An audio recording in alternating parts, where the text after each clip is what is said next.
जनता के सवालों से और जनता की समस्याओं से ग्रामीण क्षेत्रों की समस्याएं थोड़ी सी डिफरेंट होती हैं। SIR किसी भी परिस्थिति में अपना लक्ष्य कठोर मेहनत करके अर्जित कर सकता है। उसका थोड़ा कायाकल्प कर देते हैं। तो मैंने रेहटी को मध्य प्रदेश की पहली ISO सर्टिफाइड तहसील बनाया था। कि आप सख्त प्रशासनिक अधिकारी के रूप में भी जाने जाते हैं। शासन के निर्देशों का, मुझे कलेक्टर महोदय के निर्देशों का पालन करना ही था और वो छात्र हित में भी बहुत जरूरी था। कि एक बस एक्सीडेंट हुआ था, उनमें से बहुत सारे जो यात्री हैं वो आज भी मुझे फोन पे या व्हाट्सएप पे याद करते हैं। जल संवर्धन योजना में काम जारी है अभी भी। कोई एक ऐसा मामला सर जो आपके लिए यादगार बन गया हो? कि यदि राजस्व प्रशासन, सामान्य प्रशासन और पुलिस का प्रशासन मिलजुल कर काम करेंगे। परिवार को समय कैसे दे पाते हैं? अनिवार्य परिस्थितियां जब आ जाती हैं तो फिर घर वाले भी कोऑर्डिनेट करते हैं। नमस्कार दर्शकों, मैं हूं जितेंद्र शर्मा और आप देख रहे हैं पीपल्स अपडेट। मध्य प्रदेश की राजधानी भोपाल है और भोपाल के पास ही बना है बैरसिया। बैरसिया भोपाल का वो ग्रामीण क्षेत्र जहां पर कई चुनौतियों का सामना रोजाना प्रशासनिक अधिकारियों को करना पड़ता है। ऐसे में इस क्षेत्र में प्रशासन की चुनौतियां और जनता के कई सवाल खड़े होते हैं। इन सवालों का आज जवाब देने के लिए हमारे साथ हमारे खास कार्यक्रम में मौजूद हैं बैरसिया SDM आशुतोष शर्मा जी। सर, आपका बहुत बहुत स्वागत है। थैंक यू, नमस्ते सर। जैसे कि मैंने अपने इंट्रोडक्शन में ही बताया कि बैरसिया हमारा ग्रामीण क्षेत्र है और ऐसे में ग्रामीण क्षेत्र की जो समस्याएं होती हैं वो थोड़ा अलग होती हैं शहर से। रोजाना आपको उसमें जूझना पड़ता है। तो सर, शुरुआत में यहीं से करूंगा, जनता के सवालों से और जनता की समस्याओं से, कि क्षेत्र की जो समस्याएं आती हैं उनका निवारण सर करने में कितनी परेशानी होती है, उसका निवारण आप कैसे करते हैं? देखिए, ग्रामीण क्षेत्रों की समस्याएं थोड़ी सी डिफरेंट होती हैं और उन समस्याओं का निराकरण करने में हम लोगों को बहुत ज़्यादा परेशानी तब नहीं होती जब आप उस पृष्ठभूमि को समझ जाते हैं। सबसे पहली चीज़ ये होती है कि आप किसी भी व्यक्ति को जो आपके पास एक शिकायत लेकर आता है, आपको उसकी साइकोलॉजी समझने की कोशिश करना चाहिए और आपको उसके स्तर पे उतर के उसकी संवेदनाओं को महसूस करने की कोशिश करनी चाहिए। यदि आप उस स्तर पे उतर के उससे संवाद स्थापित कर लेते हैं तो फिर आप उन समस्याओं का मूल स्वरूप भी समझ लेते हैं और फिर उनको सुलझाने में आपको बड़ी आसानी होती है। मेरा हमेशा उद्देश्य यही रहता है कि जो भी मेरे पास कोई शिकायत लेके आते हैं ग्रामीण, मैं उनको पहले बिठा के उनकी सारी बातें सुन लेता हूँ। सुनने के बाद, इत्मीनान से सुनने के बाद फिर उसको प्रॉपर जहाँ पर उसका हल निकल सकता है उस व्यक्ति को मैं सामने ही, समक्ष में ही फ़ोन करके निर्देशित कर देता हूँ, उनको समझा भी देता हूँ। उसके बाद मैं उनको आगे कहीं भी किसी अधीनस्थ के पास भी या कहीं भी जाने के लिए कहता हूँ। सर, जैसे कि मैंने आपको बताया कि शहर की समस्याओं से अलग समस्याएं होती हैं। ज़्यादातर आपके सामने जो समस्याएं हैं वो किस से संबंधित आती हैं? क्योंकि जहाँ तक हम देखा गया है कि किसानों से संबंधित जो समस्या हैं वो पूरे मध्य प्रदेश की ही मैं बात करूँ ग्रामीण क्षेत्रों की, तो किसानों से संबंधित जो समस्या है वो कहीं ना कहीं ज़्यादातर ग्रामीण क्षेत्रों में सुनाई देती हैं। ग्रामीण क्षेत्रों में कृषक मूल रूप से तो ऐसी समस्याएं लेके हम लोगों के पास आते हैं, सीमांकन की, उनके राजस्व के प्रकरणों की, या फिर किसी तरह का जब और कोई दूसरा वो चलता रहता है, बारिश में दूसरे तरह की समस्याएं वहाँ सामने आती हैं। तो हम लोग कोशिश यही करते हैं कि हम अपने अमले के साथ और मूल रूप से मौके पे जाके उन परिस्थितियों को समझ के उनका निराकरण करने की हम कोशिश करते हैं। सर, कोऑर्डिनेशन को लेकर अगर हम बात करें तो कोऑर्डिनेशन किस तरह से किया जा सकता है बैरसिया में? क्योंकि अगर हम बात करें तो भोपाल से अलग ही हो जाता है बैरसिया। भोपाल का क्षेत्र ज़रूर है लेकिन थोड़ा सा दूर है, काफ़ी अलग है। और ऐसे में वहाँ प्रशासनिक अधिकारी की दृष्टि से बात करें तो SDM स्तर के जो अधिकारी होते हैं, यानी कि आप उन्हीं के पास पूरी जिम्मेदारियाँ होती हैं, चाहे वहाँ पर लाइन ऑर्डर की स्थिति को बरकरार बनाना हो या फिर वहाँ पर छोटी छोटी या बड़ी से बड़ी समस्याओं को देखना हो। कोऑर्डिनेशन इसमें सबसे बड़ा एक पार्ट हो जाता है। उस कोऑर्डिनेशन को करके सर क्या कुछ तैयारी की गई है आपके? कोऑर्डिनेशन विभिन्न स्तरों पे हम लोग करते हैं और सबसे अच्छी बात ये होती है कि जन सुनवाई हम बैरसिया में मंगलवार को करते हैं पृथक से। उस पृथक से जो हम जन सुनवाई करते हैं उसमें हमारे सभी विभागीय अधिकारी जो हैं वो भी उपस्थित रहते हैं। तो अंतर विभागीय समन्वय एक तो ऐसी बैठकों में हमेशा हो जाता है। दूसरा, मेरी नौकरी का मूल मंत्र या सिद्धांत जिस दिन से मैंने अपनी नौकरी शुरू की है, मैं हमेशा अपनी पदस्थापना के स्थान पर हमेशा उपस्थित रहने की कोशिश करता हूँ। वैसी स्थिति में आपके लिए काम करना, समस्याओं को जानना और उन पे त्वरित एक्शन लेके उनका निराकरण करना बहुत आसान हो जाता है। तो चूंकि मैं स्वयं वहाँ उपस्थित रहता हूँ इसलिए मुझे समन्वय में कभी कोई दिक्कत परेशानी नहीं होती। सर, जैसे कि आपने बताया कि आप स्वयं उपस्थित रहते हैं, समझने में परेशानी नहीं होती और कोऑर्डिनेशन भी काफ़ी अच्छे से कर लेते हैं। सरकार की इससे सर कई योजनाएं होती हैं, जब भी निकल कर आती हैं तो ये पता चलता है कि सरकार की वो योजनाएं जनता तक आसानी से नहीं पहुंच पा रही हैं। खासतौर पर अगर हम ग्रामीण क्षेत्रों की बात करें तो ग्रामीण क्षेत्रों तक वो समस्याएं जो सरकार की योजनाएं होती हैं वो कैसे पहुंच सके क्या वाकई में बैरसिया में माना जाए कि सरकार की सारी योजनाओं का लाभ वहाँ के लोगों को आसानी से मिल रहा है? मेरे जो अंतर्विभागीय साथी अधिकारीगण हैं वे अपने इसमें अपने कर्तव्य में हमेशा मैं देखता हूँ साथ में लगे रहते हैं। उसके बाद भी यदि कहीं मुझे किसी अंतर्विभागीय समन्वय की या किसी अंतर्विभागीय समस्याओं की कोई वो सामने आती है, किसी प्रकार की चीज़ सामने मेरी आती है, तो मेरी कोशिश यही रहती है कि उनके साथ बैठ के और जनता का भी पक्ष समझ के जहाँ तक संभव हो उनका त्वरित निराकरण। सर, मूलभूत समस्याओं की बात करें तो सड़क, पानी, बिजली, ये 3 समस्याएं हर क्षेत्र में रहती हैं। बैरसिया में भी कहीं ना कहीं ये जो चीज़ें निकल कर आती हैं, लगातार हम देखते हैं कि जब ये खबरें निकल कर आती हैं कि कहीं बिजली को लेकर थोड़ी समस्या आई है, किसान आज भी बिजली की मांग कर रहा है लेकिन उतनी खपत उसे नहीं मिल पाती है।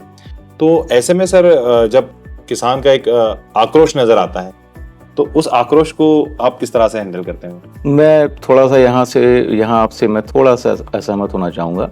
परिस्थितियाँ बहुत बदल गई हैं, इस तरह की बहुत ज़्यादा मूलभूत समस्याएं हैं नहीं, पर जहाँ भी ऐसी समस्याएं आती हैं वहाँ हम अंतर्विभागीय अधिकारियों से तत्काल समन्वय स्थापित करके, मैं जिस ग्रुप में हूँ या मेरे पास और विभिन्न सारे स्तरों से भी सूचनाएं आती हैं, मैं सबसे पहला काम यही करता हूँ कि तत्काल उस विभाग के अधिकारी को, मेरे साथी अधिकारी को मैं फ़ोन करके न केवल वो चीज़ बताता हूँ बल्कि उनको प्रेरित भी करता हूँ कि आप स्वयं मौके पर जाके इस चीज़ को देखें, समझें और उनको दूर करें। सर, बैरसिया का जो बस स्टॉप बना हुआ है, जो तिराहा वहाँ पर बना हुआ है, आज भी वहाँ डिमांड निकल कर आती है, लोगों की बात निकल कर आती है कि उसका थोड़ा विकास होना चाहिए। वो कहीं ना कहीं थोड़ा सा विकास से थोड़ा सा पीछे है, यानी कि उसका थोड़ा सा, उसकी जो सड़कें हैं वो चौड़ी होना चाहिए, जो वहाँ पर जो सर्किल बना हुआ है ऐसी गई। तो क्या इसके लिए सर कोई नवाचार किया जा रहा है कि वो जो स्वरूप है, क्योंकि बैरसिया का एक न्यू जो मेन स्वरूप है वो वही नजर आता है?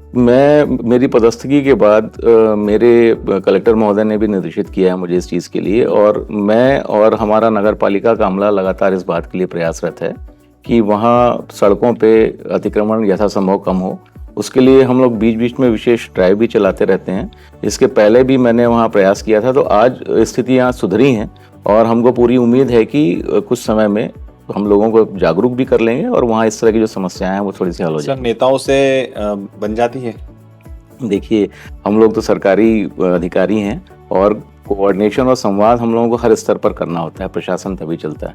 मुझे ऐसी समस्या कभी किसी जगह तो सर, विकास कार्य अगर किए जाते हैं, जैसे कि अगर आप भी क्षेत्रीय विधायक को बताते हैं, क्षेत्रीय विधायक आपसे कॉन्टेक्ट करते हैं, तो क्या ये सब बातें निकल कर आती है कि कहाँ पर विकास होना है, कहाँ पर नहीं होना है? क्योंकि कुछ गाँव ऐसे हैं अभी भी बैरसिया क्षेत्र में जहाँ जो विकास से कोसों दूर हैं।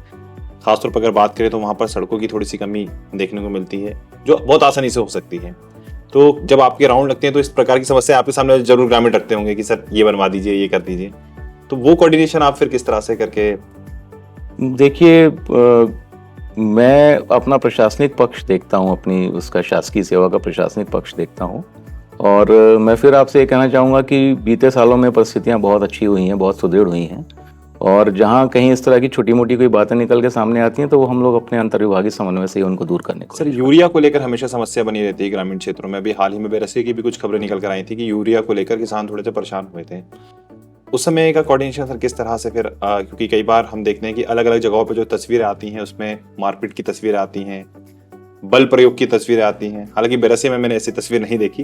बैरसिया में मैं आपको कहना चाहूँगा कि इत्तेफाक से इस तरह की कोई समस्या नहीं है, और वहाँ फिर मैं आपसे ये कहना चाहूँगा कि बैरसिया में जब भी इस तरह का खाद के वितरण की बात आती है, मेरा प्रयास यह रहता है, और मैंने ऐसा एक वो भी बनाया हुआ है कि हमको एक दिन पहले खाद के वितरण की जानकारी मिल जाती है, और हम अपनी तरफ से जो हमारे राजस्व अधिकारी हैं, राजस्व अधिकारियों के साथ समन्वय स्थापित करके और प्रॉपर टोकन वगैरह वितरण करके खाद का शांतिपूर्वक वितरण हम सुनिश्चित करें। अभी सबसे बड़ी जो चीज़ हमको पूरे देश में देखने को मिली थी, उसमें आप भी पूरी तरीके से लगे हुए थे, एसआईआर के जो मामले निकल कर आए थे, कई जगहों पर हम देख रहे थे किस तरह की स्थितियां बन रही हैं। बीएलओ की जो स्थितियां थी वो भी किसी से छुपी नहीं थी, किन क्षेत्रों में काम हुआ। और ऐसे में मैं ये आपको बताना चाहूँगा, जो मैंने एक स्टडी निकाली भोपाल की, उसमें बैरसिया आगे रहा एसआईआर के काम में। तो ये कहीं ना कहीं आपका जो काम वहाँ पर, जो आपका कोऑर्डिनेशन, जैसा कि आपने अभी मुझे कुछ देर पहले ही बताया था, जो कोऑर्डिनेशन था आपका वाकई में सही था। तो वो जो लिस्ट निकली थी उस लिस्ट में ये नजर आया था कि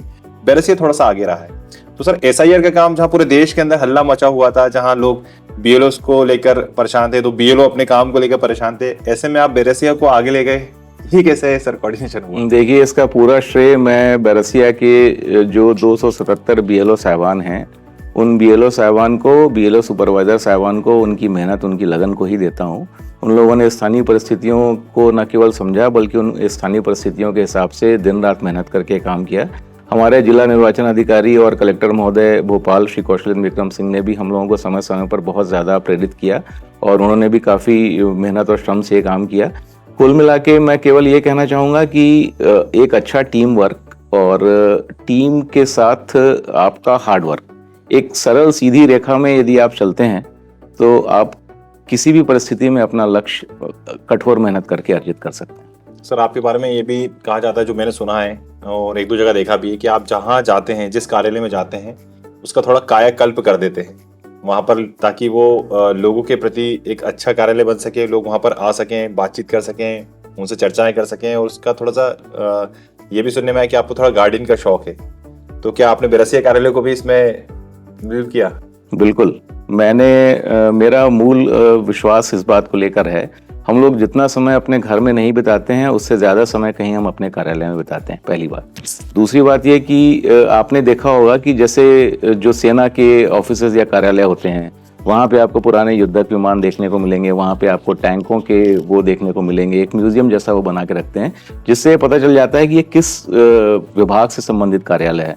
मैं जब पहले तहसीलदार था या मैं अभी एसडीएम हूँ, मेरा मूल काम जो है, मेरा कार्यालय जो है वो किसानों का कार्यालय है।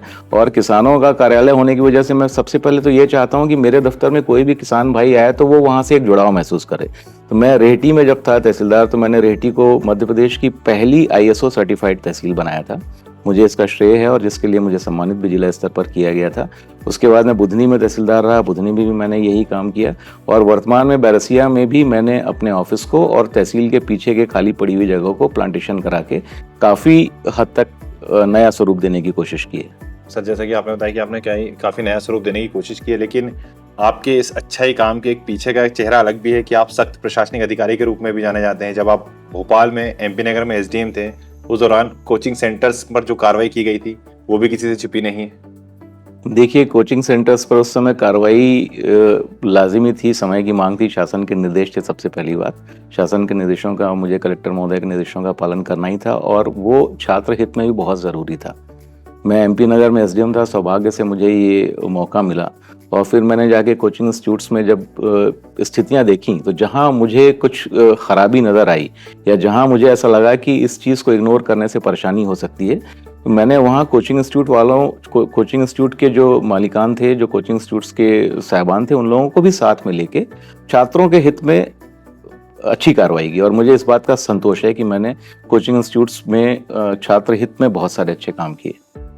SDM हैं आप सर, तो मैं ये कहूँगा कि आपके द्वारा कई कार्य किए जाते हैं जैसा कि आपने बताया, लेकिन SDM आशुतोष शर्मा के कई ऐसे चेहरे हैं जो समय समय पर नजर आते हैं। जब आप तहसीलदार थे उस समय आप विदिशा में शायद पोस्टेड थे, उस दौरान भी मुझे याद है कि एक बस एक्सीडेंट हुआ था और उस एक्सीडेंट के बाद आपका नाम निकल कर आया था कि एक तहसीलदार, जिस तरह के जो अधिकारी होते हैं, वो स्पॉट पर पहुंच गए और आपने वहाँ पर लोगों को हॉस्पिटल पहुंचाया, जिन लोगों को आपको वापस महाराष्ट्र, शायद नासिक का ये कुछ बस का केस था। वो बेसिकली मैं ये कहना चाहूँगा कि ये पूरी जो मूल भावना थी वो हमारे तत्कालीन विदिशा के कलेक्टर, जो अभी भोपाल में कलेक्टर हैं, श्री कौशलेंद्र विक्रम सिंह साहब की थी। उनके निर्देश पर ही हम लोग स्पॉट पर पहुंचे तो फिर हमारे कलेक्टर साहब का ही ये सोचना था कि इन लोगों को केवल मेडिकल एड नहीं हमको देनी है, इनको आप तत्काल प्रभाव से जो घायल हैं उनको आप अस्पताल पहुंचाइए और उसके बाद जो कम घायल हैं या जिनको प्राथमिक चिकित्सा के बाद फिर हम लोगों ने उनको एक अच्छे होटल में शिफ्ट किया और दूसरे दिन उनके लिए एक वैसी ही बस की व्यवस्था करके तत्काल उनको हम लोगों ने यहाँ से नासिक भिजवाने की व्यवस्था की। उनमें से बहुत सारे जो यात्री हैं वो आज भी मुझे फ़ोन पे या व्हाट्सएप पे याद करते हैं और गाहे बगाहे उन चीज़ों के बारे में मुझे धन्यवाद देते हैं। सर, इसके अलावा अगर जैसे हम बात करें तो आपका जो क्षेत्र है वहाँ पर, चूंकि जैसे कि मैंने आपको बताया कि आपका क्षेत्र ग्रामीण क्षेत्र हो जाता है, और ग्रामीण क्षेत्रों में एक सबसे बड़ी सर समस्या होती है, वो होती है गोवंश जिस प्रकार से बढ़ रहा है, गौशालाओं को लेकर जिस प्रकार से समस्या निकल कर आती हैं, सड़कों पर जब गाय बैठी रहती हैं, उस दौरान कहीं ना कहीं जो नज़र है लोगों की पड़ती है कि आखिर ये क्या हो रहा है। बेरसिया को लेकर हम बात करें तो सर पहले तो मैं ये जानना चाहूँगी कि जो गौशाला है वो कितनी है? 22 गौशाला हैं वहाँ। 22। तो सर इनका रख रखाव पूरी तरीके से ठीक? जनपद पंचायतों के माध्यम से उनका रख रखाव होता है और समय समय पर हम लोग विजिट भी वहाँ करते हैं, हम देखते हैं कि सारी व्यवस्थाएं दुरुस्त हैं कि नहीं। बहुत पहले शायद बेरसे की एक गौशाला थी जहाँ पर मृत गाय पाई गई थी, काफी बड़ा मामला भी हुआ था।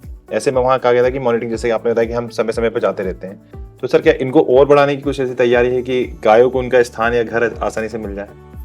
ये प्रयास तो शासन स्तर पर ही जारी हैं, माननीय मुख्यमंत्री महोदय के स्तर पर ही ये प्रयास जारी हैं। और निश्चित तौर पे हम लोगों को जब ऐसी कोई सूचना मिलती है या हम अपने भ्रमण के दौरान हम ऐसी कोई स्थिति देखते हैं तो तत्काल हम गौशालाओं में उनको शिफ्ट कर देते हैं। कोशिश रहती है कि कोई भी गौवंश सड़क पर ना रहे। सर शिक्षा की अगर हम बात करें तो क्या अच्छी तरीके से शिक्षा मिल पा रही है छात्रों को? शिक्षा का स्तर अच्छा है, शिक्षा को लेके कोई ऐसी क्योंकि सर एक सवाल ये था कि कुछ छात्रों को ये भी समस्याएं आती हैं कि उनके गांव से कोसों दूर तो नहीं कहूँगा, काफ़ी दूर तक जो हाई स्कूल हैं वो बने होते हैं या हाई सेकेंडरी स्कूल बने होते हैं। कई बार डिमांड भी निकल कर आती है कि कोई एक ऐसा गांव हो जो आसपास के क्षेत्र को कंप्लीट कर सके, आसपास के 3-4 गाँवों को कंप्लीट कर सके, वहाँ हाई स्कूल या हाई सेकेंडरी एक स्कूल होना चाहिए। वो कहीं ना कहीं नज़र नहीं आते हैं और ऐसे में कहीं ना कहीं जो लाभ है वो प्राइवेट स्कूल वाले ले जाते हैं। नहीं, मैं आपसे इस मामले में असहमत होना चाहूँगा। आजकल तो स्कूल्स जो हैं वो काफ़ी नज़दीक हैं और जहाँ भी ऐसी डिमांड आती है वहाँ शासन स्तर पर अच्छे स्कूलों की व्यवस्था हो जाती है। सर जल संवर्धन योजना का काम आपके क्षेत्र में पूरी तरीके से कंप्लीट हुआ? जल संवर्धन योजना में काम जारी है अभी भी और हमारा जनपद पंचायत का जो अमला है वो संबंधित विभागों के साथ इस काम में लगा रहता है। बिल्कुल सर, जैसे कि आपने बताया कि आप हर समय अपने ऑफिस में उपस्थित रहते हैं ताकि जनता आपसे मिल सके।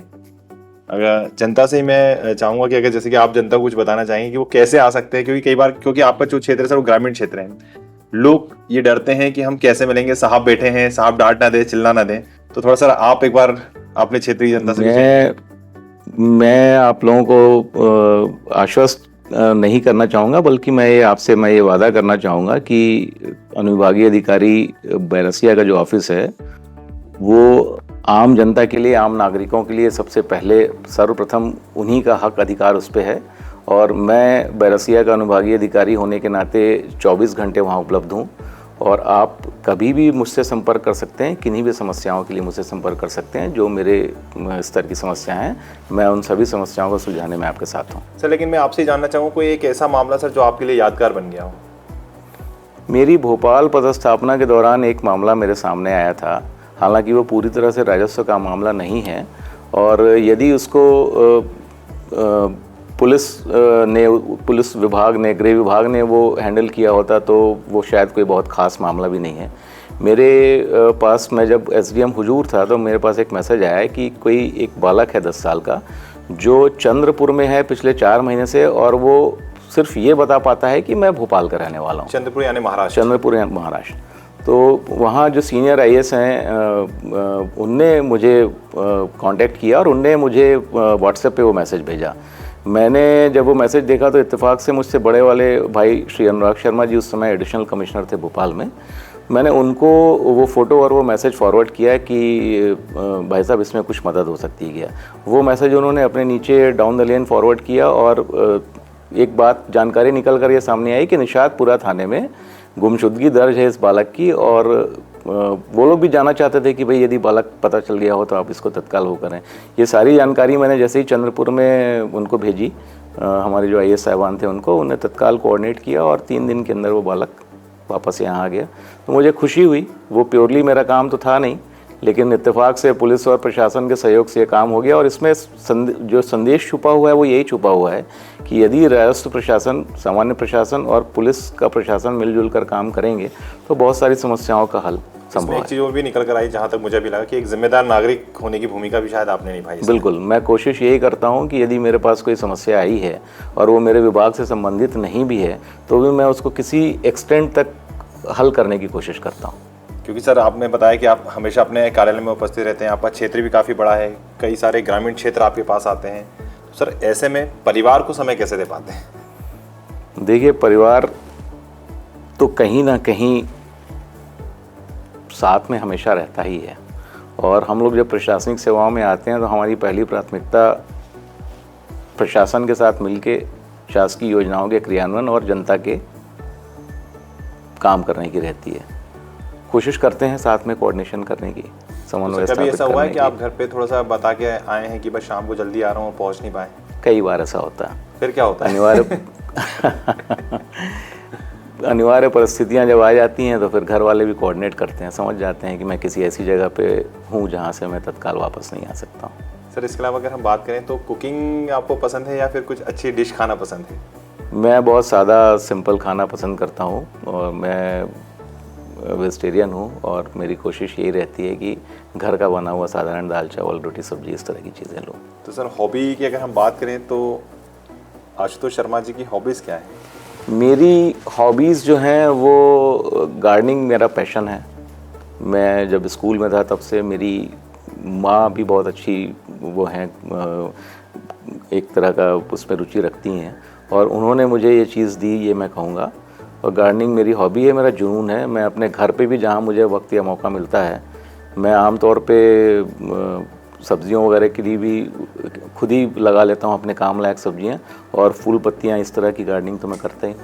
यानी सर इन्वायरमेंट का आप पूरा ध्यान रखते हैं ये माना जाए? कोशिश मेरी ये रहती है कि मेरे आसपास का पर्यावरण शुद्ध रहे और कम से कम मेरी वजह से ख़राब ना हो। देखो सर ये तो मैं तो ये चाहूँगा कि इसका संदेश तो आपको सबको देना चाहिए कि जिसको भी समय मिले उसे वर्तमान की स्थिति को देखते हुए गार्डनिंग तो सर करना चाहिए। मैं बल्कि आपके इस माध्यम से किसान भाइयों से ये अपील करना चाहूँगा कि रासायनिक खादों का प्रयोग कम से कम करें, जैव उर्वरक जो हैं उनका अधिकाधिक इस्तेमाल करें और पराली जलाने से परहेज़ करें। पराली ना जलाएं, इससे पर्यावरण बहुत ज़्यादा प्रभावित होता है। सर एक मेरा अंतिम सवाल है आपसे, क्योंकि मैंने हमेशा देखा है कि आज का जो युवा है वो कहीं ना कहीं अपने लक्ष्य से भटका हुआ नज़र आता है। वो MPPSC करें, UPPSC करें या जो एग्ज़ाम आ रहा है वो करें, क्योंकि कहीं ना कहीं सर रोज़गार का भी एक कहा जा सकता है कि जो एक रोज़गार की कमी है उसको देखते हुए युवा करता है। क्योंकि आपने जब अपनी प्रशासनिक सेवा में आप आए थे तो सर ऐसे में मैं आपसे ही कहना चाहूँगी, आप युवाओं को क्या संदेश देना चाहेंगे? क्या उन्हें अपने किसी एक लक्ष्य को निर्धारित करना चाहिए या फिर जो प्रैक्टिस कुछ करते हैं युवा, जो UPSC का एग्ज़ाम भी देते हैं, MPPSC का भी देते हैं, उससे छोटे एग्ज़ाम भी देते रहते हैं? देखिए, आपका लक्ष्य निश्चित होना चाहिए। आपका लक्ष्य ज़रूरी नहीं है कि सरकारी सेवाओं में आना ही हो।